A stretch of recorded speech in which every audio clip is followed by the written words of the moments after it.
Hi everyone, my self सीमा। स्वागत है आपका ऑनलाइन अचीवर्स एकेडमी पर। और आज हम स्टार्ट कर रहे हैं मॉडर्न हिस्ट्री की प्रैक्टिस सीरीज। मतलब हिस्ट्री की प्रैक्टिस सीरीज करेंगे हम, जिसमें हमने मॉडर्न को पहले उठाया है। और आज हमारा प्रैक्टिस सेट 1 होगा। इसमें हम कुछ इंपॉर्टेंट क्वेश्चन लेंगे जो लास्ट एग्जाम में आए हुए हैं। आपके हर एग्जाम, चाहे टीजीटी, पीजीटी और आपका जो है आरपीएससी है या फिर D triple S B KVS, किसी भी एग्जाम के लिए इंपॉर्टेंट क्लास है ये। इसमें जो लास्ट ईयर के क्वेश्चंस हैं, लास्ट एग्जाम में आए हुए क्वेश्चंस रहेंगे। और हर क्वेश्चन को, चारों ऑप्शनों को हम डीपली डिस्कस करेंगे, जिससे आपके एक क्वेश्चन से कम 5 से 6 क्वेश्चन तैयार हो जाएंगे। ठीक है, तो हम ऐसे नहीं करेंगे क्वेश्चन का आंसर दिया आगे, चलिए क्वेश्चन का आंसर दिया आगे। एक ही क्वेश्चन को हम पूरा अच्छे से डिटेल में पढ़ेंगे। क्वेश्चन चाहे भले ही कम हो, पर उसकी जो आपको नॉलेज अच्छी मिलनी चाहिए। तो देखिए, क्वेश्चन नंबर फर्स्ट आपका स्टार्ट करते हैं। क्वेश्चन नंबर जो आपका फर्स्ट रहेगा उसका, भारत में प्रथम पुर्तगीज तथा प्रथम भारतीय यात्री वास्को डिगामा की समुद्री यात्रा में किस पथ प्रदर्शक ने सहायता की थी। ठीक है, तो इसमें वो सारे क्वेश्चन डिस्कस करेंगे हम जो कंपनियां भारत में आई, विदेशी कंपनियां, चाहे इसमें पुर्तगाली है, चाहे डच है, चाहे अंग्रेज है, चाहे कोई भी है, डेनिस है, सब भारत में आते हैं। क्या क्या उनकी फैक्ट्री कहाँ कहाँ स्थापित होती है, कौन उनका मेन जो हेड होता है वो क्या कुछ कार्य करता है, किसके साथ उनका युद्ध होता है, कौन कौन से युद्ध होते हैं, तो एक दूसरे के जो कनेक्ट रहेंगे वो सारी चीजें आज हम डिस्कस करने वाले हैं। ठीक है, तो स्टार्ट करते हैं। ये आपसे पूछ रहा है, भारत में प्रथम पुर्तगीज मतलब प्रथम पुर्तगाली, भारत में प्रथम पुर्तगाली जो है ना, यूरोपीय यात्री वास्को डिगामा था। सभी को पता है भारत में जो प्रथम यात्री था वो वास्को डिगामा था। और जब वो आ रहा था उसकी किसने हेल्प की थी। ठीक है, तो किसने हेल्प की थी, तो इसके जानने के लिए आपको सबसे पहले कौन आया, उसके बाद कौन आया, इन सब चीजों की जानकारी होनी चाहिए। देखिए, ये आपका है, जैसे मान ले अफ्रीका है। ठीक है, ये आपका अफ्रीका है। और आपको पता है यहाँ पे पुर्तगाल है, स्पेन है। तो सबसे पहले जो आया था वो आया था बार्थोलोमाज। ठीक है, प्रथम जो यात्री आया था वो बार्थोलोमाज आया था यहाँ पर अफ्रीका में, जिसका नाम था बार्थोलोमाज। और इसने ना आशा अंतरिक्ष के मार्ग की खोज की थी। आशा अंतरिक्ष मार्ग, आशा अंतरिक्ष मार्ग। ठीक है, और आपको हमेशा क्या रहता है कि आशा अंतरिक्ष के मार्ग की खोज तो वास्को डिगामा ने की थी। आशा अंतरिक्ष के मार्ग से वास्को डिगामा आया था।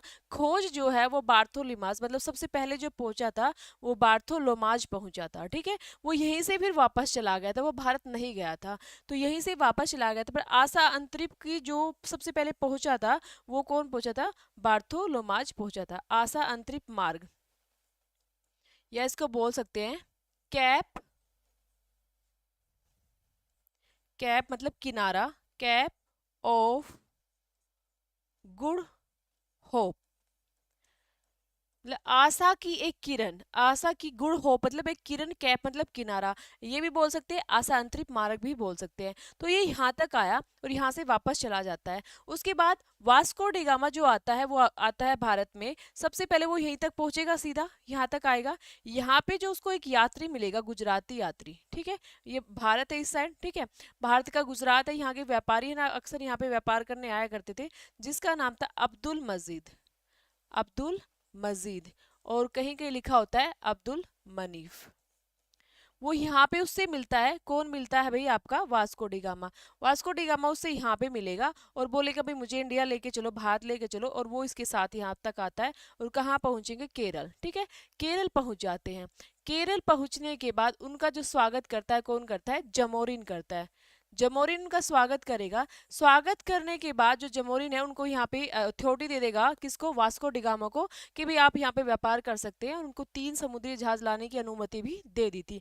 ठीक है, हमसे क्वेश्चन पूछा गया है, वास्को डिगामा की समुद्री यात्रा में किस पथ प्रदर्शक ने सहायता की है, तो कौन कर रहा है, अब्दुल मजीद इसकी हेल्प कर रहा है यहाँ तक पहुंचने में। ठीक है, केरल पहुंचते हैं, वहां पे जमोरिन स्वागत करते हैं।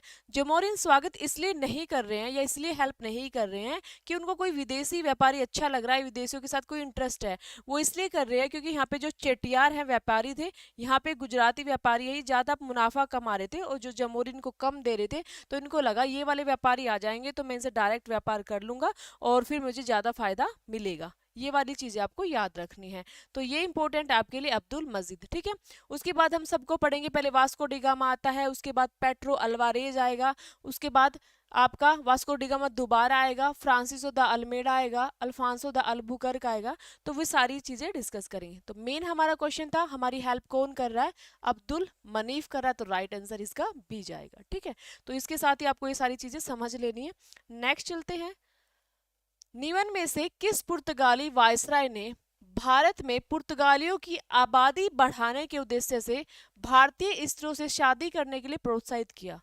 कह रहे कि ऐसा कौन सा पुर्तगाली था जिसने कहा कि हम ज्यादा से ज्यादा क्या करेंगे, यहाँ पे पुर्तगाली आबादी बढ़ाएंगे, और आपको क्या करना है, सभी पुर्तगालियों को कहा कि आपको यहाँ की महिलाओं से, स्त्रियों से शादी करनी है, इंडियन महिलाओं से, और आपको क्या करना है, बहुत सारे बच्चे पैदा करने हैं, जिससे बहुत सारे क्या है, पुर्तगाली यहाँ पे आ जाए, ठीक है। तो इन्होंने क्या कहा कि उसके लिए मैं आपको पद दूंगा। भाई आप कहते हो भी हम इतने पैसे कहाँ से लाएंगे, इतने बच्चे पैदा करेंगे, कि हम, मैं आपको धन दूंगा, पद दूंगा, ये सारा सारा प्रलोभन जो दिया था वो किसने दिया था, ये सारी चीजें हमसे पूछी जा रही है। तो भारतीय स्त्रियों से शादी करने के लिए जो प्रोत्साहित किया था वो किसने किया था, वो अल्फांसो द अल्बुकर्क के द्वारा किया गया था, अल्फांसो द अल्बुकर्क। एक बार मैं आपको इनके बारे में पढ़ा देती हूँ कि सबसे पहले कौन आया है। सबसे पहले आया वास्को डिगामा, ठीक है, सबसे पहले वास्को डिगामा आया है। तो आपको इस सीरीज में याद होना चाहिए कि सबसे पहले कौन आया, उसके बाद कौन आया, उनका टाइमिंग क्या रहा था, तो ये चीजें आपको याद होनी चाहिए, ठीक है। उसके बाद कौन आता है, पेट्रो अल्वारेज, पेट्रो अल्वारेज। आपको याद रखना है भी वास्को डिगामा पहले आया था, उसका पेट्रोल खत्म हो गया था, दोबारा से पेट्रोल डराने गया और फिर वापस से आया वास्को डिगामा। तो तीनों तो आपको ये याद होगी कौन कौन आया था। इसके बाद जो आता है वो आता है Francisco de Almeida, Francisco de Almeida. भाई अब वास्को डिगामा 2 बार आ गया, अब कोई टेढ़ा मेढ़ा आदमी आया, मेढ़ा, टेढ़ा मेढ़ा ऐसे करके याद कर लेना, ओके। उसके बाद Alfonso de Albuquerque, Alfonso de Albuquerque, यहाँ पे हो गया। नेक्स्ट आप जाओगे, नेक्स्ट इसके बाद जो है वो है Nuno da Cunha, Nuno da Cunha. उसके बाद जो डी कैस्ट्रो, थोड़ा अलग अलग तरीके से भी इनके नाम लिखे होते हैं, बस आपको थोड़ा आइडिया लेना है। उसके बाद आया था मार्टिन डिसूजा, मार्टिन डिसूजा, जिसके साथ सेंट टोमर जो है, सेंट जेवियर वो है पादरी, यहाँ पे आया था, बाद में पढ़ेंगे उसको। पहले वास्को डिगामा की इनकी टाइमिंग हमें याद रखनी होती है, टाइमिंग जरूर याद रखा करो इनकी, क्योंकि हमें मिलान करने में दिए जाते हैं। ये भी 1498 में आया था 1500 तक, ठीक है। एग्जैक्ट डेट थी 17 मई 1498, 1500 तक यहाँ रहेगा। ये है 1500 से 1502, उसके बाद ये 1502 से 1505, उसके बाद ये है 1505 से 1509, और ये जो है 1509 से 1515। उसके बाद बीच में गैप हो जाएगा, फिर आते हैं 1529, इसके बीच कोई अच्छा खासा नहीं आया था, 1529 से 38, ठीक है। 1538 से 39 और 39 से 42, ये टाइमिंग आप इनका याद रखना है, क्योंकि ये भी पूछा जा सकता है पहले कौन आया बाद में आया, या फिर आपको ये पूछा जा सकता है टाइमिंग दे दिया कि मिलान करो आपस में, तो टाइम भी याद रखना है आपको। तो इस बीच है ना, ये वैसे तो जो वास्को डी गामा 3 बार आया है, पर मेनली तो 2 बार ही यहाँ रहा, काम किया। तीसरी बार ये 1524 में आता है, सितंबर 1524 से, और ये दिसंबर 1524, ठीक है।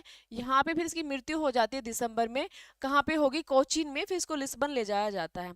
तो ये वाले सारे के सारे आपको याद रखने हैं, पहले इनके नाम। वास्को डिगामा के बारे में मैंने आपको बता दिया कि वास्को डिगामा जब भारत आएगा, अब्दुल मजीद उसकी हेल्प करेगा, फिर वो केरल पहुंचेगा, वहां जाके उसको अच्छे खासे मतलब सुविधा मिल जाती है कि आप अपने 3 जहाज यहाँ समुद्र में ला सकते हो। उसके जैसे नाम थे, साओ है, राफेल है, इस तरह के जो जहाज थे, में तीनों जहाज उनके मतलब अलाउड कर दिए, 3 जहाज आप यहाँ पे ला सकते हो, व्यापार कर सकते हो। कोचीन और कन्नूर में उन्होंने अपनी फैक्ट्री स्थापित कर ली थी। बाद में जो है ये आके यहाँ पे क्या करेगा, उसकी फैक्ट्रियों के किले बनवाएगा, दुर्ग बनवाएगा, ठीक है। तो वो यहाँ से चला जाता है, उसको पता चलता है कि 60 गुना जो वो है, 60 गुना उसको फायदा हुआ है यहाँ से जाने के बाद।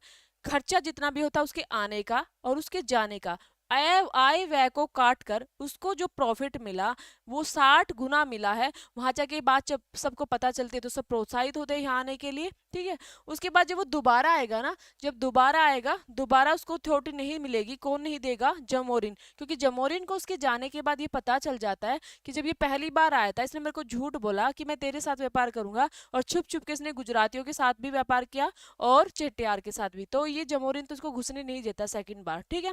ये कोचिन, इसका जो शत्रु था वो कोचिन में था, किसका भाई, जमोरिन का, उसके शत्रु के पास ही जाके वहां पे व्यापार करता है। तो यहाँ तक हमें चीज समझ आ गई। उसके बाद जो फ्रांसिस्को द अल्मेडा है ये एक वायसराय के रूप में आता है, वायसराय बनेगा। उसके बाद यहाँ पे किले वगैरह बनवाएगा, किले बनवाने के बाद फिर है यहाँ पे बहुत सारे एरियाज है, जैसे ये वाला जो अल्बुकर्क है बहुत सारे एरिया पर अधिकार करेगा, इसको वास्तविक संस्थापक बोला जाएगा, इसको वायसराय बोला जाएगा पहला, ठीक है। नूनोडी कुन्हा है जो इन्होंने कैपिटल बना रखी थी पहले गोवा, उसकी जगह पे सॉरी कोचीन, उसकी जगह पे गोवा को राजधानी बनाएगा। तो ये बहुत सारे क्वेश्चन एग्जाम में पूछे जाते हैं हमसे, ठीक है। और ये कुछ नहीं करता, बस बम्बई और चोल वाले एरिया पर अधिकार कर लेगा। मार्टिन डिसूजा के साथ जो है एक पादरी सेंट जेवियर वो भारत में आता है और जो है ईसाई धर्म का प्रचार करता है। तो देखिए हम क्वेश्चंस में क्या पढ़ रहे थे कि भारतीय स्त्रियों को शादी करने के लिए प्रोत्साहित जो किया है किसने किया है, वो अल्फांसो द अल्बुकर्क ने किया है। तो अभी मैं आपको पढ़ाती हूँ अल्फांसो द अल्बुकर्क, ठीक है। अल्फांसो द अल्बुकर्क के बारे में आपको थोड़ी सी जानकारी होनी चाहिए। अल्फांसो द अल्बुकर्क, इसने क्या किया, इसने क्या किया, इसने सबसे पहले तो ये वाला जो एरिया है आपका साउथ वाला, मैं साउथ वाला ही समझा पाती हूँ सबसे मेनली, और उसके बाद ही इन्होंने इंडोनेशिया में भी व्यापार किया था, ठीक है। उसके बाद ये वाला जो एरिया इधर से व्यापार कर रहे थे, तो यहाँ पे था हरमुज जल संधि, हरमुज, फारस की खाड़ी के आसपास हरमुज जल संधि थी, ठीक है। यहाँ पे जो था, यहाँ पे था गोवा और यहाँ पे थी मलक्का जल संधि, मलक्का जल संधि।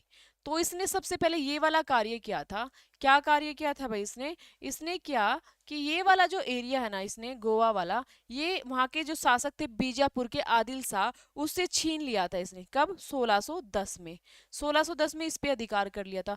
ये जो मलक्का जल संधि है यहाँ पे नोट 1500, ठीक है।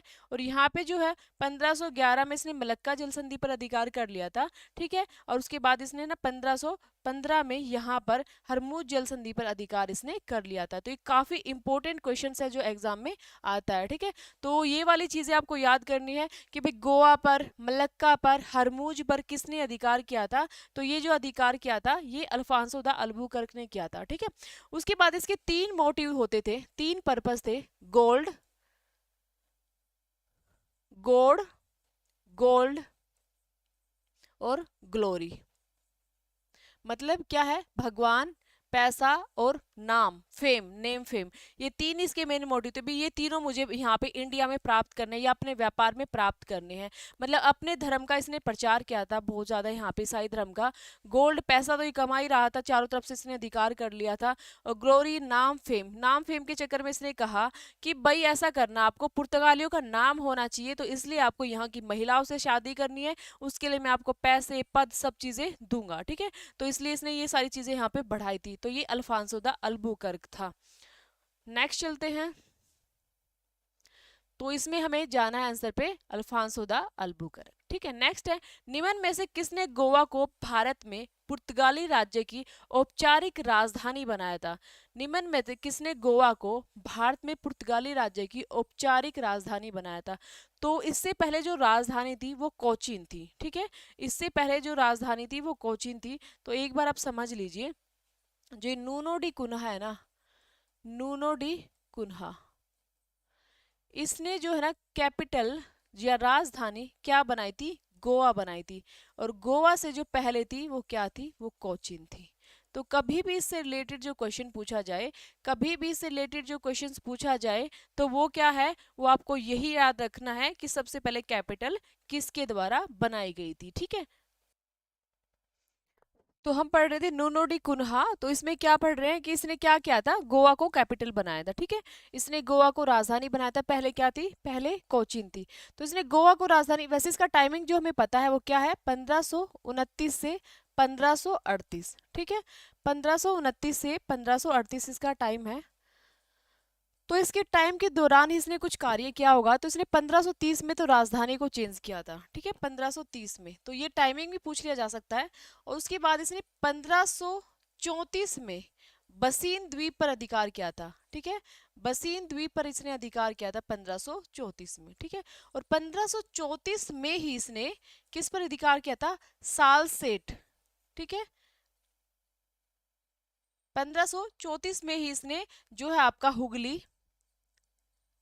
सतगांव, चटगांव, इन पर अधिकार किया था। अब आप सोचोगे नूनोडी कुन्हा तो कोई ऐसा नाम हमने तो इतना खास सुना नहीं है इसके बारे में, तो इसके बारे में नहीं सुना तो सुन लो, इसने कार्य भी किए और एग्जाम में पूछे जाते हैं। हुगली पर, सतगांव पर, चिटगांव पर कौन से ने अधिकार किया, गोवा को राजधानी किसने बनाया, तो ये सारी चीजें पूछी जा सकती है, ठीक है। या फिर बहादुर शाह प्रथम, गुजरात के शासक थे बहादुर शाह प्रथम प्रथम, उसका युद्ध किसके साथ होता है, तो इन तीनों की स्थापना भी इसने की है, मतलब यहाँ पे फैक्ट्री बनाई थी। और ये सबसे मुख्य फैक्ट्री थी इनकी चटगांव की, सबसे मुख्य फैक्ट्री यहाँ पे इनकी चटगांव की थी। और इसका जो युद्ध होता है, इसकी जो लड़ाई होती है वो किसके बीच होती है, नूनो वर्सेस बहादुर शाह प्रथम।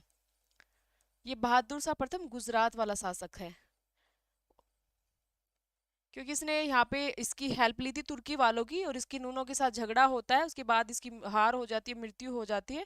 ये इस पूरी कहानी है इससे रिलेटेड, बहादुर शाह से रिलेटेड, कि बहादुर शाह की हार होती है और जो पुर्तगाली है उनकी जीत होती है, ठीक है।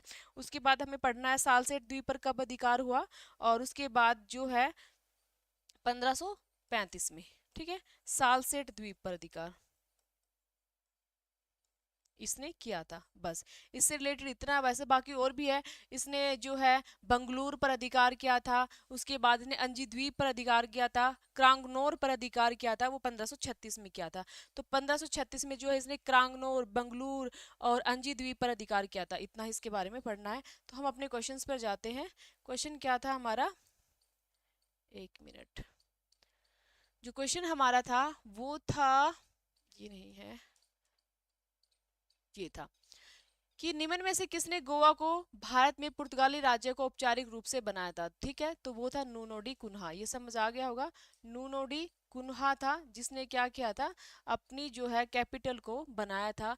या फिर ये याद कर सकते हैं कि कोचीन से गोवा किसने राजधानी बनाई थी, ठीक है। जोओ डी कैस्ट्रो के बारे में आपको कुछ ज्यादा नहीं पढ़ना। इसने क्या किया था, जो है 1538 में इसने सिर्फ एक कार्य किया था, बम्बई और चोल वाले एरिया पर अधिकार किया था, बस इसके बारे में कुछ ज्यादा नहीं पढ़ना। अल्बुकर्क के बारे में मैंने आपको हर पॉइंट पढ़ा दिए, इसने क्या क्या किया था, इसने किस किस पर अधिकार किया था, हरमुज जल संधि पर है, या फिर आप लगा लीजिए इसने जो हरमुज जल संधि पर जो इसने अधिकार किया था ना, वो कब किया था, 1515 में, ठीक है। गोवा पर जो किया था 1510, ऐसे मैंने गलती से शायद 1516 बोल दिया था, 1515 है, 1510, और उसके बाद 1511 में जो इसने किया था वो मलक्का जल संधि पर अधिकार किया था, ठीक है। तो इससे रिलेटेड चीजें आपको याद रखनी है। नेक्स्ट क्वेश्चन है, निम्न में से किस पुर्तगाली वायसराय के काल में कोलंबो तथा मलक्का में पुर्तगाली कारखाने स्थापित हुए थे। तो अभी तो हमने पढ़ा है ना, जो ये मलक्का है, कोलंबा है, इन पर जो अधिकार किसने किया था, वो अल्बुकर्क ने किया था। तो अल्बुकर्क ने मलक्का, हरमुज, इन सब पर अधिकार किया था। तो राइट आंसर इसका जाएगा सी, ठीक है। उसके बाद नेक्स्ट चलते हैं। उसके बाद नेक्स्ट है आपका, निम्न कथनों पर विचार कीजिए। ये जो कथन स्टेटमेंट दी हुई है ये आपको तभी आएंगी तब आपने इसके बारे में पढ़ा हुआ होगा, ठीक है। तो निम्न कथनों पर विचार करने के लिए बोला है कि पुर्तगालियों ने जब गोवा पर अधिकार किया तब वायसराय अल्फांसो डी अल्बुकर्क था। ये चीज तो अभी हमने पढ़ी है ना, जब गोवा पर अधिकार किया पुर्तगालियों ने तो वायसराय कौन था पुर्तगालियों का, तो जिसने अधिकार किया वही वायसराय था, तो वो था अल्फांसो दा अल्बुकर्क थे। ये राइट आंसर है आपका, ये वाला आपका राइट है, ठीक है। उसके बाद 16वीं सदी के आरंभ में पुर्तगालियों ने फारस की खाड़ी में स्थित हरमूज से लेकर मलाया स्थित मलक्का तक अधिकार किया था। ये भी अभी अभी पढ़ा है हमने, ठीक है। किसने जो भी फारस की खाड़ी में हरमूज है, मलक्का है, उन पर अधिकार किया था, राइट आंसर है। दक्षिण भारत के तटीय क्षेत्रों में कब्जा करने के कारण पुर्तगालियों को मुगलों के साथ संघर्ष करना पड़ा था, ये रोंग है। कभी भी पुर्तगालियों का इनके साथ संघर्ष नहीं हुआ था दक्षिण में। उल्टा जो है पहले वैसे ही पहले से स्टार्टिंग में इन्होंने अच्छी खासी पहचान बना रखी थी, अच्छे खासा इनके साथ वो तालमेल अच्छा था इनका मुगलों के साथ। और दक्षिण में तो इनका इतना खास प्रशासन था ही नहीं मुगलों का, तो इसलिए उनके साथ कोई इशू कोई लड़ाई इनकी नहीं होती है, ठीक है। तो ये आपका रोंग है। ये कह रहे हैं ना कि मुगलों के साथ संघर्ष हुआ था, मुगलों के साथ इनका संघर्ष हुआ ही नहीं था। हालांकि अंग्रेजों की काफी घसीटा घसीटी चलती रहती है, इनके साथ कोई ऐसा संघर्ष नहीं हुआ था दक्षिण में। तो ये वाला राइट आंसर है आपका, जो रहेगा पहला और दूसरा। तो राइट आंसर है आपका ए। नेक्स्ट चलते हैं। कौन सा अंग्रेज अधिकारी 1615 में जहांगीर से मिलकर मुगल साम्राज्य के सभी भागों में व्यापार करने और फैक्ट्रियों खोलने का अधिकार देने वाला एक शाही फरमान जारी कराने में सफल रहा? मतलब ये आपसे पूछ रहा है कि कौन सा अंग्रेज था। डेट याद पूछ याद रखो बस आपकी। 1615 में पूछ रहा है, 1615 की बात पूछ रहा है हमसे कि 1615 में कौन सा अंग्रेज था जिसने क्या किया था, जिसने अधिकार लिया था, ठीक है, किसका, कि पूरे मुगल प्रशासन में हम कहीं भी फैक्ट्री स्थापित कर सकते हैं। तो थोड़ा सा आपको अपना माइंड लगाना होगा कि सबसे पहले कैप्टन हॉकिंग्स आया था। कैप्टन हॉकिंग्स को यहाँ अधिकार मिले थे, पर सिर्फ पश्चिमी तट पर वो अपनी फैक्ट्री स्थापित कर लेते हैं। उसके बाद जो वहाँ का जेम्स था या वहाँ का जो शासक था, उसको ऐसा लगा कि हमें पूरे के पूरे मुगल प्रशासन में फैक्ट्री का अधिकार लेना है। तो उसके लिए इन्होंने किसको भेजा था, सर टॉमस रो को भेजा था। और सर टॉमस रो जब भारत आया था तो उसने ये वाला अधिकार उनसे प्राप्त कर लिया था, ठीक है। तो ये कहानी है, अच्छे से आपको पता है कि जो फैक्ट्री स्थापित होती है, एक मिनट, जो फैक्ट्री स्थापित होती है वो इन्होंने अपना जो सबसे पहले कंपनी स्थापित की थी वो 1599 में की थी, ठीक है। अपनी जो इन्होंने कंपनी स्थापित की थी वो 1599 में की थी, जब भारत में अकबर का शासन था, ठीक है। इनकी जो कंपनी है वो काफी इंपॉर्टेंट है, एग्जाम में पूछी जाती है भाई उस टाइम किसका शासन था। तो 1599 में उस टाइम भारत में अकबर का शासन था। 217 व्यक्ति थे जिन्होंने कंपनी बनाई थी। और ठीक है, मेन जो था वो जोन था, जोन की कंपनी भी इसको कहते हैं, जोन की कंपनी भी इसको कहा गया है। तो जोन के द्वारा एक कंपनी बनाई गई थी भी, हम भारत में व्यापार करने जाते हैं, ठीक है। और 217 इसमें इंसान थे, 217 इंसान थे, लोग थे। और इसमें से 24 लोगों ने अपने अलग से एक कोर्ट ऑफ डायरेक्टर बना लिया था, जो वहाँ पे मेन मेन कार्य जो है उनको देखने के लिए वहाँ पे रहेगा ब्रिटेन में। बाकी लोग है अपनी अपनी कंपनी में कार्य को संभालेंगे, ठीक है।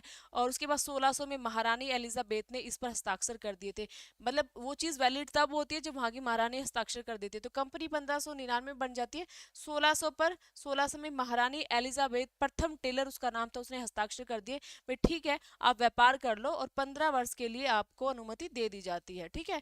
पर बाद में इसकी मृत्यु हो जाती है और फिर बनते हैं यहाँ के जो सम्राट है वो बनते हैं जेम्स प्रथम। 1604 में उनके द्वारा यहाँ पे एक पत्र भेजा जाता है, एक पत्र, ठीक है। पत्र किसके कहने पे, कंपनी के जो लोग हैं उन्होंने कहा था कि आप हमारे लिए कुछ करो, कि हम आपका जो नोटिस है, आपकी जो बातें हैं वो दिखाएं जाके, कहाँ पे, भारत में जाके दिखाएं, और भारत वाले हमें अथॉरिटी दे दें कि भाई हमें वहाँ व्यापार करने की अनुमति है। तो इन्होंने ये वाला जो पत्र है वो भारत में जाके दिखाया था। तो किसको भेजा था, इन्होंने कैप्टन हॉकिंग्स को भेजा था, कैप्टन हॉकिंग्स, ठीक है। कैप्टन हॉकिंग्स को भेजा था, ऐसा कहते हैं कि 608 में 9 में यहाँ भारत पहुंचा था, 608 से 609 में पहुंचा था। फिर जहांगीर से मिला था, जहांगीर से मिलने के बाद इसने काफ़ी उससे बातचीत की, तुर्की फारसी भाषा का इसको ज्ञान था। इसने 400 का मनसब भी प्राप्त किया था, फिरंगी की उपाधि भी प्राप्त की थी। और क्या होता उसके बाद, पर इस वक्त जो है यहाँ पे ना पुर्तगालियों का दबदबा था, पुर्तगालियों का शासन ज्यादा था यहाँ पे, मतलब व्यापार पे। तो पुर्तगाली इनकी दाल नहीं गलने दे रहे थे, तो इनको ज्यादा अथॉरिटी नहीं उन्होंने दी। और यहाँ पे इन्होंने अपनी फैक्ट्री स्थापित करने की कोशिश भी की 1611 में मछलीपट्टनम में, पर वो अस्थायी रूप से पुर्तगाली ने उसको नष्ट करवा दिया था। जो इनकी स्थायी फैक्ट्री स्थापित हुई थी वो 1613 में सूरत में हुई थी। तो हमसे पूछा गया है कि फिर उसके बाद क्या होता है, उसके बाद फिर सर टॉमस रो को भेजा जाता है और उसको कहा जाता है भी आप ऐसा करो, पूरे के ऐसा कोई फरमान लेके आओ जिससे ये पता हो कि हम पूरे मुगल में फैक्ट्री, इसको जो है ना कैप्टन हॉकिंग्स को सिर्फ पश्चिमी तटों वाले एरिया पे फैक्ट्री स्थापित करने की मिली थी अथॉरिटी। और जो ये कैप्टन सर टॉमस रो आया था, इसको पूरे मुगल वाले एरिया में मिल गई थी, ठीक है। तो राइट आंसर हमारा कौन सा है, सर टॉमस रो। तो राइट आंसर आपका है सर टॉमस रो, तो ये आपको याद रखना है। तो राइट है आपका sir Thomas Roe.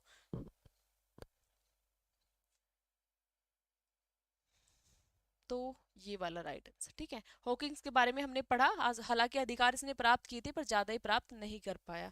Next question है, 16वीं 17वीं शताब्दी का टाइमिंग हमसे पूछा गया है। 16वीं 17वीं सदी में ईस्ट इंडिया कंपनी के द्वारा स्थापित फैक्ट्री के संबंध में कौन सा कथन सत्य है? कौन सा कथन सत्य है वो आपको बताना है। ठीक है, तो ये वाले आप अच्छे से पढ़ोगे, अगर टॉपिक को आपने अच्छे से पढ़ रखा तो क्वेश्चन भी आपको अच्छे से आ जाएंगे। फिर अंग्रेजों ने 1651 में उड़ीसा में अपनी फैक्ट्री स्थापित की थी। अगर आपने इनकी फैक्ट्रियां पता है कि कौन से टाइम में कौन सी फैक्ट्री स्थापित हुई है तो आपको ये याद हो जाएगा, नहीं पता तो नहीं याद होगा। उसके बाद इन्होंने मद्रास में फैक्ट्री के इर्द गिर्द सेंट जॉर्ज जो है सेंट फोर्ट सेंट जॉर्ज के नाम से किला बनाया था। ठीक है, तो ये भी राइट है। राइट ये तो है, पर ऊपर वाला भी राइट है कि इन्होंने उड़ीसा में अपनी फैक्ट्री स्थापित की थी, पर टाइमिंग ये राइट नहीं है 1651 का। तो उसके लिए आपको पहले इसके बारे में सारा पढ़ना होगा, भाई क्या कहाँ इनकी फैक्ट्री थी। तो जैसे इनकी जो फैक्ट्रियाँ थी वो पूर्व में अलग थी और पश्चिम में अलग थी। पश्चिम है, ये पूर्व है। तो मैंने आपको बताया था 1611 में तो इन्होंने मछलीपट्टनम में बनाई थी, मछलीपट्टनम, पर इनकी क्या हुई थी, यहाँ पे ये फैक्ट्री समाप्त कर दी गई थी। फिर उन्होंने 1613 है वहां सूरत में बनाई थी। ठीक है, उसके बाद इधर से पढ़ते हैं हम, हमें ये वाला पढ़ना है उड़ीसा वाला। तो यहाँ पे जो है 1611 में इन्होंने अपनी मछलीपट्टनम में बना दी। उसके बाद जो इनकी सीधी फैक्ट्री बनती है वो बनती है 1626 में। 1626 में जो बनेगी वो बनेगी पुलिकट में। ठीक है, पुलिकट, यहाँ तक हो गया। उसके बाद 1632 में इन्होंने जो फैक्ट्री बनाई थी अपनी गोलकुंडा में बनाई थी, वहां के शासक से फरमान लेके कि भाई हमें फैक्ट्री की अथॉरिटी दे दो, हम अपनी फैक्ट्री बना सकते हैं, बना दी। उसके बाद 1633 में जो उन्होंने फैक्ट्री बनाई थी वो बालासोर, और बालासोर कहाँ पे है, वो उड़ीसा में है। ठीक है, उड़ीसा में। उसके बाद दूसरी हरिहरपुर, ठीक है, वो कहाँ पे है आपका, हरिहरपुर, ये उड़ीसा में है। तो यहाँ तक आपको याद करना है कि ये वाली जो फैक्ट्री है 1633 उड़ीसा में, इन्होंने 1633 में बनाई थी, तो ये 1651 रोंग है। ठीक है, 1651 रोंग है, तो आपका ये वाला आंसर रोंग जाएगा। आगे चलते इन्होंने मद्रास में फैक्ट्री बनाई थी और वहां पे फोर्ट सेंट जॉर्ज बनाया था, बिल्कुल। 1633 के बाद 1639 में एक अंग्रेज व्यक्ति था जिसका नाम था फ्रांसिस डे। ठीक है, फ्रांसिस डे, उसने क्या किया, यहाँ की जो जमीन है, मतलब एक विजयनगर का शासक था वेकेंट द्वितीय। ठीक है, वेकेंट द्वितीय का एक सामंत था जिसका नाम था दमरेला वेकेटप्पा। उससे जो फ्रांसिस डे व्यक्ति ने ना 1639 में जमीन ली और वहां पे मद्रास की स्थापना की। और मद्रास की स्थापना करने के बाद क्या हुआ कि इसने यहाँ पे एक किला भी बना दिया जिसको फोर्ट सेंट जॉर्ज किला कहा जाता है। तो ये राइट आंसर है। और इसमें जो है कहा गया था उस सामंत को भी, मैं तेरे को आधा टैक्स, जो भी जमीन मेरे को मिलेगी उसका आधा टैक्स तुझे दिया करूंगा। तो इसका जो राइट आंसर है वो केवल और केवल 2 है। ठीक है, तो इसके बारे में अगर आपने सारी फैक्ट्रियों के बारे में अच्छे से पढ़ा है तभी तो आपको पता चलेगा भाई कौन सी फैक्ट्री कहाँ पर थी, किस टाइम स्थापित हुई थी। नेक्स्ट है, फ्रांसीसी ईस्ट इंडिया कंपनी के संबंध में कौन सा कथन असत्य, असत्य पूछ रहे हैं। सत्य असत्य नहीं, हाँ वाले ऑप्शन को जरूर याद रखना है। फ्रांसीसी ईस्ट इंडिया कंपनी ने भारत में व्यापार अंग्रेजों के बाद शुरू किया था, बिल्कुल किया था भाई। जब हम इस वाली ट्रिक को पढ़ते हैं ना, पढ़े डब्स, तो हमें पता है यहाँ पुर्तगाली है, यहाँ डच है, यहाँ अंग्रेज है, यहाँ पे आपके कौन है, डेनिस है, यहाँ पे फ्रांस है, यहाँ पे स्पेनिश है। तो हाँ भाई ये वाले जो फ्रांस वाले तो बिल्कुल बाद में आए थे, किससे, अंग्रेजों से। तो ये राइट आंसर है। फ्रांसीसी ईस्ट इंडिया कंपनी पूरी तरह फ्रांस की सरकार से स्वतंत्र थी, तो ये बिल्कुल रोंग है। ठीक है, ये मैं आपको बताती हूँ क्यों रोंग है। फ्रांसीसी गवर्नर जनरल डुप्ले के समय फ्रांसीसियों की दक्षिण शक्ति है जो चरम सीमा पर थी।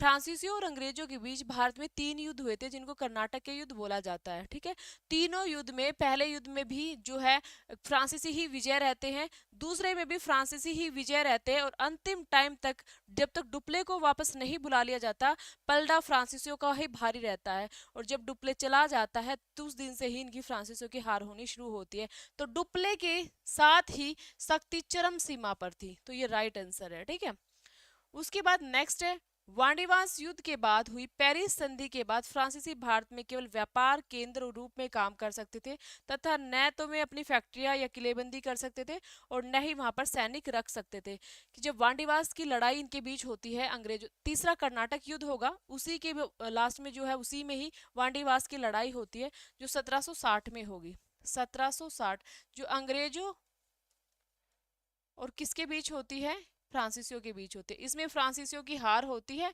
और इनकी जीत होती है। तो इस वांडीवास की लड़ाई के बाद ही अब फ्रांसीसी ना तो भारत में अपनी फैक्ट्री स्थापित कर सकते, ना किले मतलब जो उनकी बाउंड्री कर सकते, कब्जा मार सकते, जैसे कहते हैं ना कब्जा कर लेते हैं, ना ही वो कब्जा कर सकते। तो एक नाम मात्र के व्यापारी सामान ले लिया, सामान दे दिया, बस इतना ही रहे, ना वो अपना सैनिक रख सकते। तो पूरी की पूरी शक्ति उनकी यहाँ पे खत्म हो जाती है वांडीवास की लड़ाई में। ठीक है, तो असत्य हमारा है बी, फ्रांसीसी ईस्ट इंडिया कंपनी पूरी तरह फ्रांस की सरकार पर डिपेंड थी। तो उसके बारे में मैं आपको थोड़ा सा बता देती हूँ। देखिए ये क्या कह रहे हैं, जो फ्रांस की जो कंपनी बनी थी ना, फ्रांसीसियों ने जो कंपनी बनाई थी अपनी, ठीक है, जिसका नाम क्या था, French east India company. French east India company कहने में तो ये थी।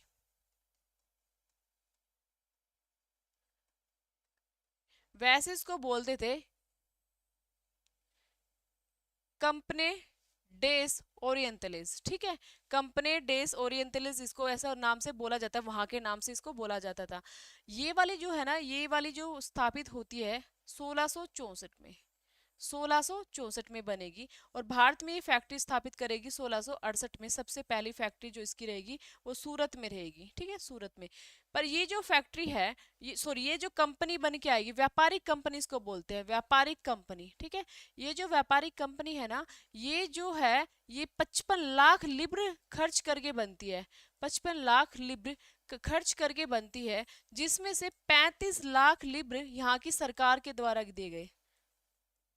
ठीक है, यहाँ की सरकार ने दिए थे। तो ये कंप्लीटली एक तरह से सरकार पर डिपेंड थी, क्योंकि 35 लाख और बचे 20, तो सारा का सारा मोस्टली खर्चा तो जो है सरकार ने ही दिया था। तो जितना भी ये इनकम करते थे उसमें से जितना ज्यादा शेयर जिसने दे रखा था उसका पहले दे के उसके बाद उसमें से बाद के आगे इन्वेस्ट करते थे या कुछ भी कार्य करते थे। ठीक है, तो ये वाला जो है सरकार पर डिपेंड थी और ज्यादातर सरकार पर ही डिपेंड थी। सरकार जो कहती थी उसी हिसाब से कार्य होता था। तभी तो ज्यादा इनका प्रभुत्व सरकार का होने की वजह से डुप्ले को एकदम से बुला लिया गया, उसके बाद फिर गौढ़ियों को भेज दिया गया और गौढ़ियों ने पांडिचेरी की संधि कर ली और फिर इनका जो है विनाश होता चला गया था।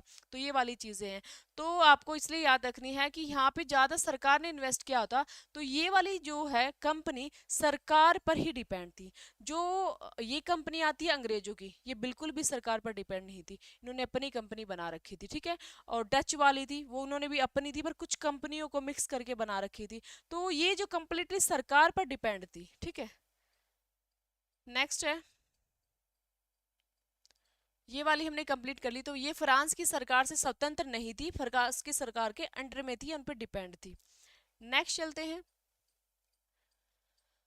प्रथम आंगल मैसूर युद्ध को पढ़ रहे हैं हम। द्वितीय आंगल मैसूर युद्ध है, तृतीय आंगल मैसूर युद्ध है, चतुर्थ आंगल मैसूर युद्ध है और इनका आपको मिलान करना है। ठीक है, मिलान करने में आपको सबसे मेन क्या पॉइंट याद रखना है कि जो चारों के चारों आंगल मैसूर युद्ध आपको याद होने चाहिए। चारों कब होते याद होना चाहिए, किस किस के बीच होते याद होने चाहिए, एंड में कौन सी संधि होती है ये आपको याद होना चाहिए। तो इसके लिए मैं आपको एक बार से थोड़ा पढ़ा देती हूँ। देखिए, आंगल युद्ध है, चार है। ठीक है, चार में आंगल मैसूर युद्ध, मतलब आंगल मैसूर युद्ध, आंगल मतलब अंग्रेज, मैसूर मतलब जो भी मैसूर का नवाब था या कोई भी शासक था। तो ये पहला जो होता है ये होता है 1769 से 69, 67 से 69, 1780 से 84, ठीक है, 1790 से 92 और 17 जो आपका रहेगा 99। उसके बाद आपको याद रखना है किस किस के बीच होता है, हैदर अली, ये हैदर अली और इसके साथ टीपू भी था, टीपू, यहाँ पे भी टीपू, यहाँ पे भी टीपू। ओके, उसके बाद अंग्रेज था वारेन हेस्टिंग्स, एग्जाम में बहुत बार पूछा जाता है ये वारेन हेस्टिंग्स, यहाँ पे वारेन हेस्टिंग्स, दो में था भाई वारेन हेस्टिंग्स, यहाँ पे है कार्नवालिस, और यहाँ पे जो रहेगा वो रहेगा आपका वेल्जली, लॉर्ड वेल्जली। आर्थर वेल्जली इसका भाई है, लॉर्ड वेल्जली है। ठीक है। अब यहां से क्वेश्चन आ जाता है, पहली बात तो कब हुआ, दूसरा क्वेश्चन आ जाता है किस किस के बीच हुआ। भाई Haidar Ali Warren Hasting, Haidar Ali Warren Hasting, या टीपू, इधर टीपू और कानवालिस और टीपू और लॉर्ड वेल्जली। अब पूछा जाता है, ये भी पूरे नहीं, कई बार इनके सेनापति भी पूछ लिए जाते हैं, भाई कौन कौन सेनापति लड़ रहे थे। यहाँ तो हैदर अली डाल देंगे ऑप्शन में और यहाँ पे उसके सेनापति डाल देंगे।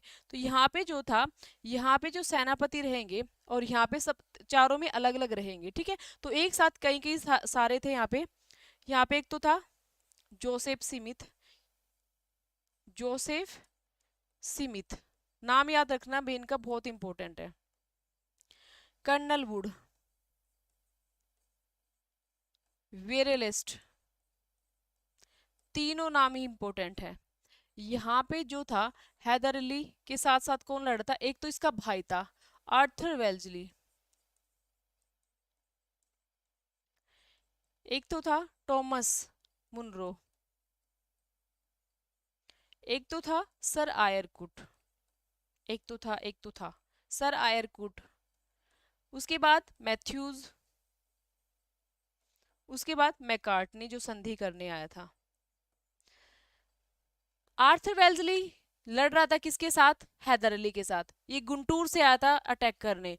टॉमस मुनरो टीपू के साथ, ये मद्रास से आया था अटैक करने। सर आयरकुट फिर हैदर अली के साथ लड़ रहा था, इसमें हैदर अली मारा गया था। पोर्टो नोवा के युद्ध, युद्ध का नाम बोला जाता पोर्टो, जैसे ये तो था आंग्ल मैसूर युद्ध, उनके बीच में छोटे छोटे युद्ध होते रहते थे। तो पोर्टो नोवा का जो युद्ध होता सर आयरकुट के साथ, तो ये मारा गया था। उसके बाद टीपू ने मैथ्यूज को गिरफ्तार कर लिया था, और मैथ्यूज को गिरफ्तार करने के बाद क्या कर दिया था, इसको बंदी बना लिया था। फिर संधि होती है मैकार्टनी के साथ, मैकार्टनी के साथ टीपू की संधि होगी। नेक्स्ट है कानवालिस, यहाँ पे कोई हमें ज्यादा सेनापति नहीं पढ़ रहा, सीधा कानवालिस ही पढ़ना है। यहाँ पे था लॉर्ड वेल्जली। ठीक है। एक तो था यहाँ पे जेम्स स्टुअर्ट, स्टुअर्ट, एक तो यहाँ जेम्स हैरिस, जनरल हैरिस या जेम्स हैरिस, हैरिस। ठीक है। और ऐसा कहा जाता है, एक तो था यहाँ पे ये आपका आर्थर वेल्जली भी, और एक कर्नल व्हील, कुछ ऐसा भी था कर्नल व्हील। तो ये चीजें आपको याद रखनी है। अब एग्जाम में कुछ भी पूछा जा सकता है आपसे, तो देखते हैं क्वेश्चंस आपसे, देखो क्या पूछा गया है। ये पूछा गया आपसे कि चारों मैसूर युद्ध दिए गए हैं और आपको मिलान करके बताना है। तो देखो हम मिलान तभी तो कर सकते हैं ना जब हमें इसके बारे में पता होगा। भाई प्रथम अगर मैसूर युद्ध में हमने वारेन हेस्टिंग पढ़ा, द्वितीय में कौन पढ़ा आपने, वारेन हेस्टिंग पढ़ा। ठीक है। तृतीय में आपने पढ़ा कानवालिस, और चतुर्थ में आपने पढ़ा वेल्जली। ठीक है। तो आपने देखा मैं दो में वेरे जो है वो है, क्या बोलते हैं उसको, वारेन हेस्टिंग्स, पर यहाँ पे एक ही वारेन हेस्टिंग दिया गया है, तो इसका मतलब एक में सेनापति दिया होगा, तो मिलान करना है। चतुर्थ में आप जाइए तो चतुर्थ में आप जाओगे वेल्जली के साथ, यहाँ तक आपको पता है। तृतीय में जाओगे तो आपको जाओगे कानवालिस के साथ। अब बचा प्रथम और द्वितीय, द्वितीय में जाओगे आप वारेन हेस्टिंग के साथ, और प्रथम में आप जाओगे, हमने पढ़ा था वेरेलस्ट भी था। ठीक है। वेरेलस्ट भी था, उसके बाद कर्नल वुड भी था, तो अब आप जाओगे किसके साथ, वेरेलिस्ट के साथ। तो ये आपका जो राइट आंसर जाएगा, पहले का पॉइंट नंबर सेकंड, पहले का जो आपका सेकंड रहेगा। ठीक है। तो पहले का सेकंड कहाँ है, यहाँ पे है, और दूसरे का आपका जो रहेगा वो रहेगा द्वितीय का, एक मिनट, प्रथम आंगल का सेकंड रहेगा ऑप्शन, तो सेकंड तो आपका यहीं पे है। ठीक है। द्वितीय आंगल मैसूर युद्ध में आपको मिलाना है वारेन हेस्टिंग के साथ, तो फोर्थ है। उसके बाद तृतीय आंगल मैसूर में आपको कानवालिस के साथ मिलाना है, तो वन है। चतुर्थ आंगल मैसूर युद्ध में आपको किसके साथ मिलाना है, वेल्जली के साथ, तो थर्ड है। ठीक है। आपका तो राइट ऑप्शन कौन सा जा रहा है, सी। समझ आ गया। सबके उनके सेनापति आपको याद करने हैं, उनके गवर्नर गवर्नर याद करने हैं, और उनकी डेट याद करनी है, संधि याद करनी है। संधि अब आगे देखेंगे संधि कौन कौन सी होती है। नेक्स्ट है, अंग्रेजों ने बंगाल में अपनी पहली फैक्ट्री किसकी अनुमति से स्थापित की थी? अंग्रेजों ने बंगाल में अपनी पहली फैक्ट्री किसकी अनुमति से? बंगाल पूछा है, सूरत नहीं पूछा, मछलीपट्टनम नहीं पूछा, आपसे बंगाल पूछा है, गोलकुंडा नहीं पूछा, मद्रास नहीं पूछा। तो ये सारे पॉइंट आपको याद रखने हैं भी मद्रास में किसकी अनुमति ली थी, गोलकुंडा में किसकी अनुमति ली थी, उसके सूरत में किसकी अनुमति ली थी। तो यहाँ आपसे पूछ रहे हैं कि बंगाल में किसकी अनुमति ली थी उसने, तो मैं आपको बता देती हूँ। मैंने आपको ये बताए हैं पॉइंट कि 1611 में मछलीपट्टनम पढ़ा था ना अभी जस्ट, 1600, फिर उसके बाद 26 में पुलिकट, ये भी पढ़ लिया, 1632 में गोलकुंडा, 1633 में उड़ीसा में जो है आपका बालासोर, हरिहर, ये सब पढ़े अभी। उसके बाद मैंने आपको बताया था 1639 में फ्रांसीसी डे ने मद्रास को प्राप्त किया था। उसके बाद 1651 में एक व्यक्ति आता है जिसका नाम था बर्नियर। बर्नियर के नेतृत्व में यहाँ पे, क्योंकि कोई ना कोई व्यापारिक संगठन आते रहते थे, तो एक आता है डॉक्टर ब्रांटन। बर्नियर के नेतृत्व में एक व्यक्ति और आएगा, डॉक्टर ब्रांटन।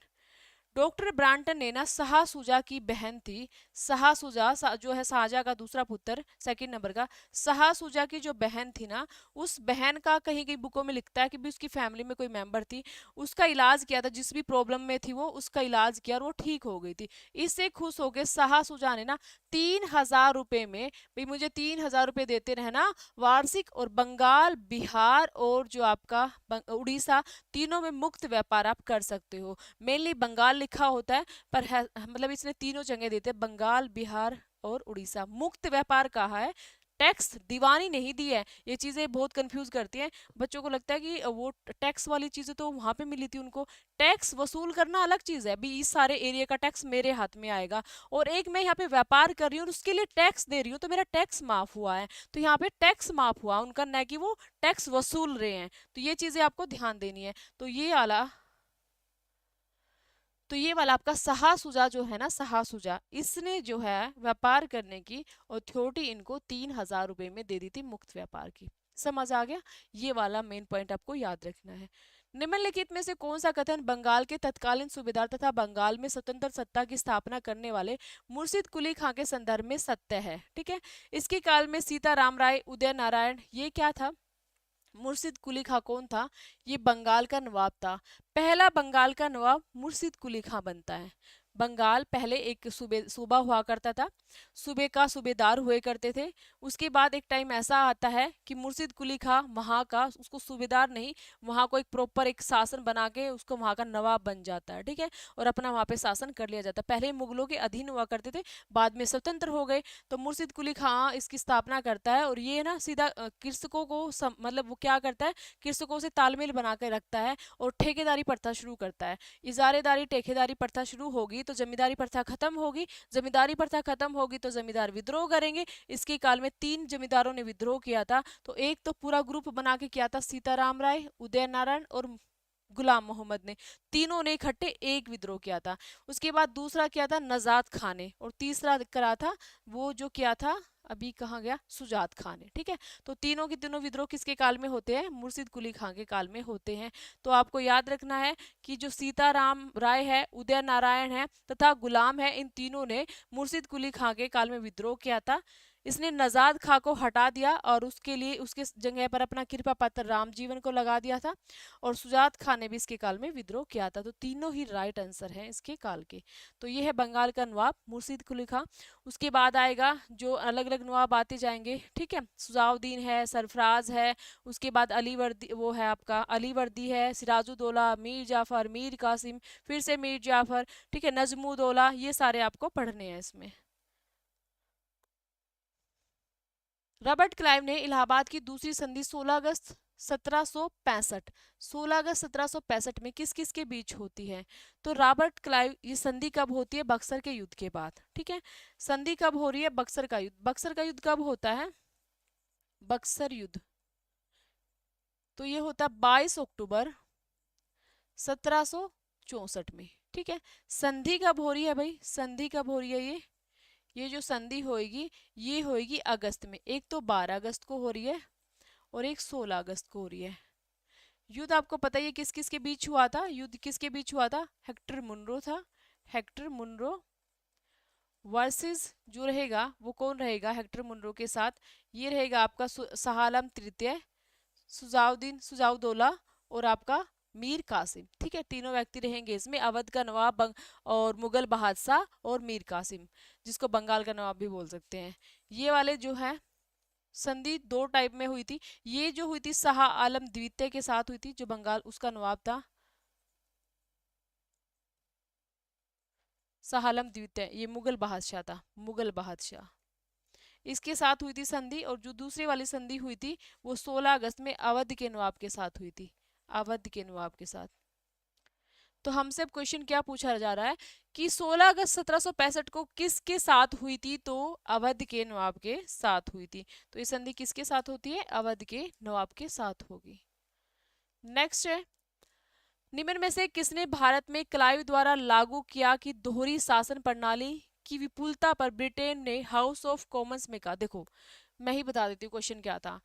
जब क्लाइव ने यहाँ पे बक्सर का युद्ध जीता, उसके बाद यहाँ पे संधि की, संधि करने के बाद इसने जितना हड़पा हड़प लिया, यहाँ पे एक प्रणाली लागू कर दी थी, द्वैध शासन प्रणाली, जिसमें क्या था, इसने इनको बंगाल बिहार उड़ीसा की दीवानी प्राप्त होगी थी भी, अब ये टैक्स ले सकते हैं यहाँ से, ये अधिकार इन्होंने किस में मिला था, इलाहाबाद की संधि में मिला था, टैक्स वाला जो इनको अधिकार मिल गया था। और उसके बाद इन्होंने कहा कि ये वाला अधिकार हम कर लेंगे, टैक्स वाला, ठीक है, न्याय पुलिस व्यवस्था भी हमारे पास रहेगी, पर इस प्रशासन का जो कार्य है, देख रेख है, जैसे कुएं सड़कें बनवाना है, खाना पीना है, सबकी गरीबों की मदद करना है, सैलरी देनी है किसी को, ये सारा प्रशासन का कार्य कौन करेगा, ये सब नवाब करेगा, मतलब पैसा हम लेंगे, खर्चा नवाब करेगा। ठीक है, तो ये तो एक तरह से क्या हुआ, द्वैध शासन हुआ। और इसमें क्या हो गया था, उसके बाद यहाँ पे बहुत ज्यादा भ्रष्टाचार फैलने लगा था। तो इसके बिहाफ पे, इसकी पॉइंट ऑफ पे कहा था, किसने कहा था, कानवालिस ने कहा था कि भाई हाउस ऑफ कॉमन, एक हाउस ऑफ लॉर्ड होता है, एक हाउस ऑफ कॉमन होता है। ठीक है, जैसे राज्यसभा लोकसभा होती है ना, तो लोकसभा को बोलते हैं हाउस ऑफ कॉमन, और जो राज्यसभा है वहां पे उसको बोलते हैं हाउस ऑफ लॉर्ड। तो हाउस ऑफ कॉमन में कानवालिस ने कहा था कि भाई जैसी सरकार उसकी है ना, अंग्रेजों की सरकार, तो इसने कहा था कि मैं पूर्व निश्चय कह सकता हूं कि 1765 से 84 ईस्वी तक ईस्ट इंडिया कंपनी की सरकार से अधिक भ्रष्ट, झूठी और बुरी सरकार संसार में किसी सभ्य देश में नहीं है। अपनी ही सरकार के बारे में कानवालिस ने ऐसे बोला था। तो इसका जो राइट आंसर आपका जाएगा वो जाएगा कानवालिस। ठीक है, दक्कन का सूबेदार मुजफ्फर जंग की प्रार्थना पर डुप्ले ने हैदराबाद में किसकी अध्यक्षता से सेना की नियुक्ति की है। देखिए ये वाले जो क्वेश्चंस हैं, इससे रिलेटेड कम से कम मैंने 4 से 5 क्लासेस की हुई है। जो ये वाली आपकी क्लासेस रहेंगी ना, इन्हीं टॉपिक से रिलेटेड 5 क्लासें मैंने अपने चैनल पे प्रोवाइड करा दी है, जिसमें यूनिक स्टडी, मेरा जो चैनल है यूनिक स्टडी बाय सीमा मैम, मैंने वहाँ डेली कंटिन्यूटी में क्लास शुरू कर दी है। सिर्फ प्रैक्टिस सेट ही रहता है। कोर्स मेरा अचीवर्स पे अवेल है, अचीवर्स पे आप मेरा कोर्स ले सकते हो। यहाँ पे जो है मेरा प्रैक्टिस सेट यहाँ पर भी रहेगा, जो भी इंपॉर्टेंट क्वेश्चन लगेंगे मैं यहाँ पे भी करवाऊंगी, पर डेली जो क्लास रहेगी वो यूनिक स्टडी बाय सीमा मैम पर ही रहेगी, डेली ही। और 15 से 20 दिन में मैं मॉडर्न हिस्ट्री कंप्लीट करा दूंगी, जितने भी क्वेश्चन मुझे अच्छे से लगेंगे। ठीक है, उसके बाद फिर हम एंशियंट शुरू करेंगे। तो इसलिए मैं आपको ये कह रही हूँ कि अगर आपको डेली रूटीन में क्लास लेनी है तो आप जो है यूनिक स्टडी पे देख सकते हैं, यूनिक स्टडी बाय सीमा मैम। बाकी क्लास यहाँ भी ज़रूर होगी, और ये वाले जो क्वेश्चन है इंपॉर्टेंट मैं यहाँ भी कराया करूँगी। ठीक है, तो वहाँ पे क्लास डेली ही रहेगी, और 5-6 क्लास तो हो भी चुकी हैं, और 15-20 दिन में चीज़ें कंप्लीट हो जाएंगी। तो इसीलिए मैं आपको बता रही हूँ, फिर बार बार आप मैसेज करो मैम जल्दी आगे भी कराओ, मैम आगे भी कराओ, जल्दी जल्दी क्लास लेके आओ। तो इसलिए आपको अगर स्पीड से करना है तो आप वहाँ करते रहना, नॉर्मल करना है तो आप यहाँ कर लेना। दक्कन का सूबेदार मुजफ्फर जंग की प्रार्थना पर, देखिए ये कर्नाटक के युद्ध की बात है।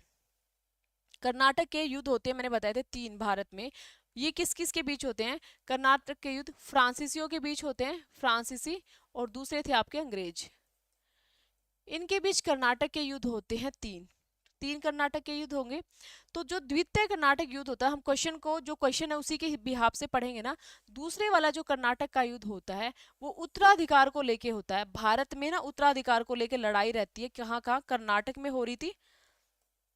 एक व्यक्ति कह रहा था मैं बनूंगा और एक कह रहा था मैं बनूंगा, और हैदराबाद में हो रही थी। ठीक है, तो हैदराबाद में कर्नाटक में 2 कैंडिडेट उठे हुए थे भाई, एक तो अनवरुद्दीन था, अनवरुद्दीन, ये कह रहा था सत्ता मेरे पास आनी चाहिए, और एक चंदा साहब था।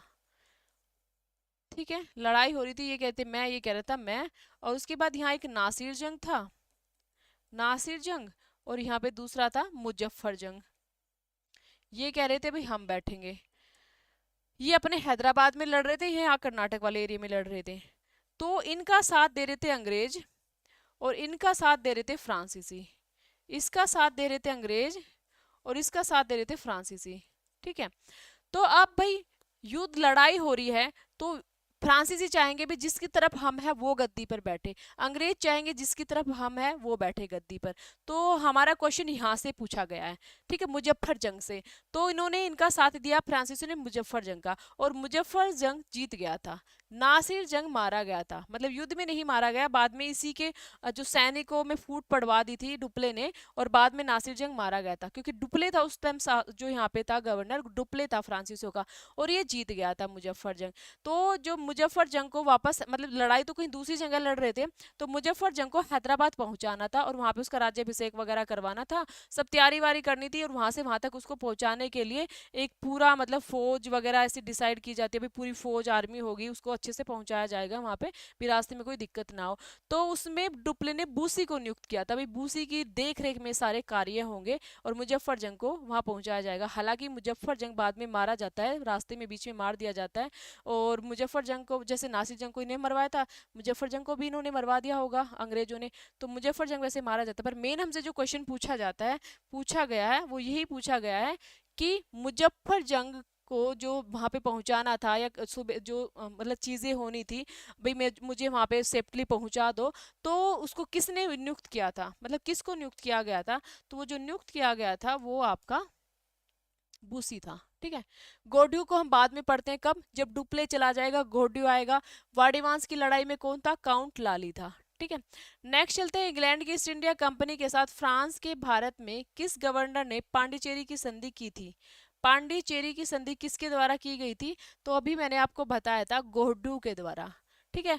फ्रांस की जो संधि, सॉरी, इसकी जो फ्रांसीसी और अंग्रेजों की जो लड़ाई होती है, लड़ाई में जो है अंतिम विजय बिल्कुल प्राप्त ही करने वाला था डुप्ले, और डुप्ले की सरकार उसको बुला लेती है, इसलिए नहीं बुलाती कि वो जीत जाएगा, इसलिए बुला लेती है भाई बड़ी लंबी लड़ाई छिड़ गई है, डुप्ले इसको खत्म ही नहीं कर रहा, और डुप्ले इसको खत्म ही करने वाला था, तभी उन्होंने ना गोड्यू को भेज दिया, और गोड्यू ने आके यहाँ पे पांडिचेरी की संधि की अंग्रेजों के साथ, और उसमें इनको बहुत ज्यादा मतलब है अपमान सहना पड़ा, क्योंकि जब कोई इंटरेस्टेड है संधि करने में और सामने वाला नहीं है, तो जब मैं बोलूंगी मैं मेरे को संधि करनी है, तो सामने वाला अपनी चीजें मुझ पे थोपेगा, और उसमें चाहे वो कितनी भी अपमानजनक चीजें क्यों ना हो। तो इन्होंने कहा था भी हम संधि करने के लिए तैयार है, और इन पर बहुत सारी अपमानजनक चीजें थोपी गई थी, और फिर थोड़े दिन के बाद इनका यहाँ से बोरी बिस्तरा बंद गया था। ठीक है। तो गोड्यू के हस्ताक्षर करने के बाद ऐसा कहा था डुप्ले ने कि गोड्यू ने पांडिचेरी की संधि पर नहीं, फ्रांस के अपमान पर हस्ताक्षर किए हैं।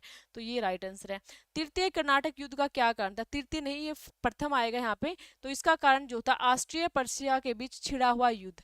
ऑस्ट्रिया और पर्सिया में, वहां यूरोप में युद्ध छिड़ा हुआ था, वहां पे इनकी आपस में जो लड़ाई चल रही थी, एक ऑस्ट्रिया का साथ दे रहा था, एक पर्सिया का, और इनका आपस में युद्ध छिड़ा हुआ था वहां पे भी यूरोप में, और वही लड़ाई इनकी यहाँ पे छिड़ गई थी। ठीक है। तो ये इसके जब हम कर्नाटक के युद्ध पढ़ते हैं ना, तो डिटेल में हम इनको पढ़ते हैं। नेक्स्ट है, निम्न कथनों पर विचार करना है। निम्न जो कथन दिए हुए हैं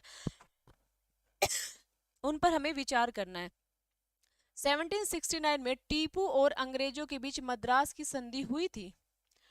जो ये कह रहे हैं आपसे, क्या कह रहे हैं भाई, क्या 1769 में टीपू और अंग्रेजों के बीच मद्रास की संधि हुई थी। पहले तो हम इनके बारे में, इनकी संधियां मैं आपको बता देती हूँ। संधि क्या थी भाई इनकी, पहली इनकी संधि हुई थी मद्रास की, जो हैदर अली के बीच हुई थी, इन्होंने टीपू दिया हुआ है। दूसरी हुई थी मंगलोर की। तीसरी हुई थी श्रीरंगपट्टनम की। चार मैसूर युद्ध होते ना, श्रीरंगपट्टनम। और ये हुई थी आपकी सहायक संधि, चौथी संधि, ये वाली संधि हुई थी। ये हुई थी 1769 में, ये 1784 में, ये हुई थी 1792 में, और ये 1799 में। ठीक है। ये होती है हैदर अली और अंग्रेजों के बीच, ये होती है टीपू और अंग्रेजों के बीच, ये टीपू और अंग्रेजों के बीच, और ये आपका आता है कृष्ण राज तृतीय, मतलब टीपू यहाँ पे मर जाता है और जो वाडियार वंश का शासक बैठता उसके बीच होती है। तो हमसे पूछा गया कि 1759 में टीपू और अंग्रेजों के बीच मद्रास की संधि हुई है, तो भाई मद्रास की संधि तो जरूर हुई है, पर टीपू और अंग्रेजों के बीच नहीं हुई है, हैदर अली और अंग्रेजों के बीच हुई है। उसके बाद नेक्स्ट, नंदराज ने 1755 में हैदर अली को डिंडोगुल का फौजदार नियुक्त किया था। बिल्कुल, हैदर अली को 1755 में डिंडोगुल का फौजदार नियुक्त किया गया था और वहीं पे इसने शस्त्रागार स्थापित कर दिया था। और ये राइट आंसर है, तो इसका केवल 2 राइट आंसर है। ठीक है, केवल 2। नेक्स्ट चलते हैं, प्लासी युद्ध का प्रमुख कारण क्या थे? प्लासी का जो युद्ध होता है कब होता है? 23 जून 1757 में होगा, सिराजुद्दौला और अंग्रेजों के बीच होता है। तो उसके प्रथम कारण आपसे पूछे गए, मेन कारण क्या थे? तो कंपनी के द्वारा कलकत्ता की किलेबंदी करना। बिल्कुल, कलकत्ता की मना किया था सिराजुद्दौला ने भी, आप कलकत्ता की किलेबंदी मत करो, बाउंड्री मत करो। बाउंड्री का मतलब है अभी अब ये हमारा हो गया। बिल्कुल ठीक है, ऐसे करके तो इसने मना किया था, पर ये मान नहीं रहा था। उसके बाद कलकत्ता में आने वाले भारतीय माल पर, अब इसने कलकत्ता पर कब्जा कर लिया अंग्रेजों ने। जो भी भारतीय माल आता था तो उस पर ज्यादा टैक्स लगा दिया करते थे, जिससे कोई भारतीय माल ना खरीद सके। सिराजुद्दौला के द्वारा कासिम बाजार की अंग्रेजों की फैक्ट्री पर कब्जा करना। कासिम बाजार पर अंग्रेजों का कब्जा था, तो सिराजुद्दौला ने कहा कि भाई आप इसकी जान वो जो इन्वेस्टिगेशन मुझे करवानी है, क्या क्या चीज़ है, कहाँ पे क्या है। अंग्रेजों ने मना कर दिया, तो सिराजुद्दौला ने इस पे हमला कर लिया था। तो तीनों के तीनों जो कारण रहे हैं, वो तीनों कारण किसके रहे हैं? वो आपके इसके रहेंगे, आपके फर्स्ट, सेकंड और थर्ड, प्लासी के युद्ध के कारण रहते हैं। जब प्लासी के युद्ध को हम बहुत अच्छे से पढ़ते हैं तो आपको सारे कारण पढ़ने होते हैं कि प्लासी का युद्ध क्यों होता है, कि कलकत्ता पर जो है अंग्रेजों ने अधिकार किया हुआ था, किलेबंदी कर ली थी। तो बाद में फिर सिराजुद्दौला ने इस पर अटैक करके इसको अपने कब्जे में ले लिया था और कलकत्ता को अलीनगर नाम रख दिया था और मानिक चंद के हाथ में सौंप कर चला गया था। ठीक है, उसके बाद में फिर दोबारा से अंग्रेजों ने इस पर वो कब्जा किया था। तो ऐसे ही स्टोरीज की चलती है और बाद में एक दिन ये प्लासी का युद्ध का कारण बन जाता है। कलकत्ता में जो भी माल आया करता था उस पर बहुत ज़्यादा टैक्स लगा देते थे, जिससे क्या होता था, भाई अंग्रेजों का माल खरीदो, इनका माल ना खरीदो। सिराजुद्दौला के द्वारा कासिम बाजार की इन्वेस्टिगेशन कराने के लिए, निरीक्षण कराने के लिए भेजा गया, अंग्रेजों ने मना कर दिया, तो सिराजुद्दौला ने इस पर कब्जा कर लिया था। तो ये कुछ हमारे इंपॉर्टेंट क्वेश्चंस थे जो हमने एग्जाम के लिए किए हैं। दूसरी हम प्रैक्टिस सेकंड क्लास में मिलेंगे और कुछ और नए क्वेश्चनों के साथ। ये वो वाले क्वेश्चन सब पुराने एग्जाम में थे। ठीक है, और मैंने आपको अच्छे से डिटेल में बताया है, और आप इसको अच्छे से टॉपिक को पढ़ोगे तो क्वेश्चन को करोगे तो आपको अच्छे से समझ आ जाएगा। ठीक है, आज के लिए इतना ही। Okay, bye bye.